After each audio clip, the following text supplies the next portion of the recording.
Edhe përfaqësuesit e politikës shprehen urimet e tyre në myftinin e Pukës me rastin e festës së Kurban Bajramit. I shoqëruar nga përfaqësues të SUMAJT-s dhe drejtues institucionesh, i pari që mbërriti ishte deputeti Mark Froku, ndërkohë që urimet e tyre i kanë shprehur kryebashkiaku i Pukës, përfaqësues të PD, LSI e të tjerë. Festën e Kurban Bajramit, qysh me përfaqësuesin e Fëmijës Rafik Puk, të gjithë besimtarët musliman, në Pukë, në qarkun e Shkodrës, në gjithë Shqipërinë, në gëzuar qoftë një fest e miqenjes, e bashkimit, e harmonisë, e gjitha të mirave.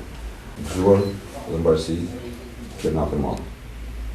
Normalisht, Kurban Bajrami është një ditë veçantë, është një ditë sakrificë, siç tha edhe hoxha më përpara, është një ditë e humanizmit, e dashurisë.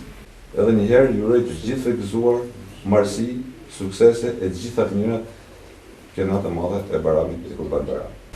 Për ne sot është një ditë falje, një ditë paqe, një ditë bashkimi, një ditë pajtimi, një ditë për mi shtri dorën njëri tjetrit, mundi të barabartë. Pra një ditë që zemra duhet falin, mendja duhet jetë krejt e pastër, shpirti duhet jetë krejt i pastër. Përpara Zotit jena të tonë barabarë. Gëzuar gjithë besimtarëve, e uroj që festa më gëzuar më të longa të bëjmë mitë për mitë.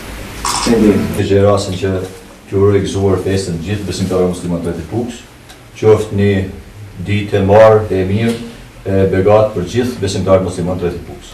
Gëzuar me tanë, edhe inshallah ma mirë viti tjetër. Myftinin e Pukës e kanë vizituar edhe përfaqësues të shoqërisë civile, shoqatave të ndryshme, përfaqësues të shtresave në nevojë.